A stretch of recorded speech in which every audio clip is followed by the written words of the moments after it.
So we'll stay monitoring our top story, but we have breaking news on the war with Iran. President Trump says he's meeting in the Situation Room right now, posting on Truth Social that he'll make a final determination, in his words, about a potential peace deal with Iran, outlining the terms the U.S. is asking for. It comes after negotiators for the U.S. and Iran reached a potential agreement that would extend the ceasefire, reopen the Strait of Hormuz, and provide cast-iron sanctions relief for Tehran. We're going to bring in MS Now senior national security reporter David Rode. David, just walk us through what the president laid out in his tweet, because I'm seeing things like nuclear dust is going to be unearthed with close coordination between Iran and the International Atomic Energy Agency. There's not going to be any money exchanged, he says, until further notice. I mean, it's a lot of the contours of the deal that we've been talking about, and yet the president also still doesn't say whether he's agreeing to it or not. Yeah, and look, I hope there is a deal. That's much better, I think, for the world in general.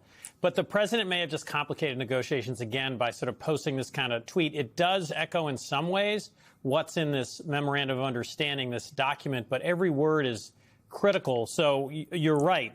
One major thing that he mentions is what you mentioned is, and it's this thing about the enriched uranium is a concession, as far as I'm concerned, because now President Trump is talking about this nuclear material being dug up out of the ground and destroyed. I just want to point out that before the war began, Iran was offering to what they call downblend, or it makes the enriched uranium less enriched. You blend it with other uranium, and that's one way of destroying this enriched uranium. So, and while President Trump, though, before this has been saying all of that enriched uranium had to be removed from Iran, that the U.S. had to take control of it. Specifically, just a couple days ago, he said Russia and China couldn't take the enriched uranium. Now he's agreeing to some sort of process where it's diluted or destroyed inside Iran. That is a win for Iran. There's other things he says, that Iran must pledge that they will never have a nuclear weapon or bomb.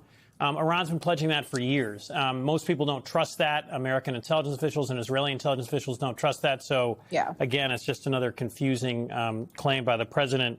So, again, we have to see what comes out of this meeting in the White House. And most of all, we have to see the text, word for word, of this memorandum of understanding. Yeah, especially as you hear prominent officials like Marco Rubio or Vice President J.D. Vance saying that at this point they have the broad contours, but they're debating and delineating over specific word choices. That stuff matters in these memorandums of understanding. And then, of course, in the eventual deal, I don't know that as much thought is going into these social media posts giving updates on where the deal is at, and yet they are instructive. So even as the president says that he's in the Situation Room right now to make a final determination, we will await to see what and if that determination becomes public. But it all sort of speaks to the piece that you've just written for MS Now, where you talk about how this proposed framework might be viewed as more of a win for Iran than the U.S. Can you talk us through that? Yeah, so there's several ways this helps. I want to be fair, the U.S. The first thing is the reopening of the Strait of Hormuz. Iran has agreed to that. That would help bring down oil prices. That's an important thing for the Trump administration. But at the same time, the U.S. is lifting its blockade on Iran's ports. That will help Iran definitely. And there's no mention of this agreement of Iran's missile stockpile. And that's a huge issue for countries in the region, whether it's Israel or the United Arab Emirates or Saudi Arabia. Iran has demonstrated they can fire these missiles at any time at these countries, particularly in the Gulf, and damage their refineries and pipelines. That could cause an oil crisis. There's no mention of Iran's proxies. The missiles and the proxies were things that the president brought up on the night he announced the war as one of his 5 top demands.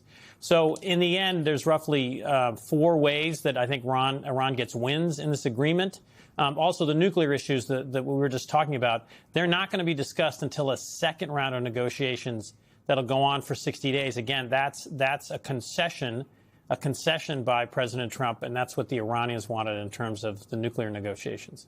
I did also think that it was notable that, at least in his social media post, there was no tangible mention of Lebanon, which is supposed to be another sticking point in these negotiations, and certainly a big priority for the Israelis as they watch to see what this deal ultimately is. So we'll keep watching, of course, that, our eyes on the president's social media feed, as well as the White House, as always. But I also want to get you on a big development in another major conflict, David, because earlier today, a Russian drone crashed into an apartment building in Romania.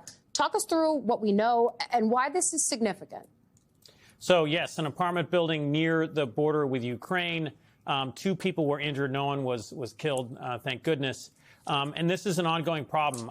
In the last year, I believe 300 incidents have occurred where Russian drones, sometimes even Russian aircraft, have veered over the border into Romania or Poland or other countries in the NATO alliance. And it's a serious thing because this is a threat to the NATO alliance. And the Romanian foreign minister in a television interview said today they would invoke Article 4. Article 4 is where the alliance leaders talk about how to respond to a violation. Article 5, the next step, is when NATO responds militarily. I don't think we're going to get to Article 5, but it just shows what a serious problem this is and how important Russia's war with Ukraine remains in terms of a threat to the NATO alliance, to Europe. And we are part of NATO still at this point, and we have under treaty, we have to help protect these nations if they are attacked. Yeah, really, really important. David Rohde, thank you as always.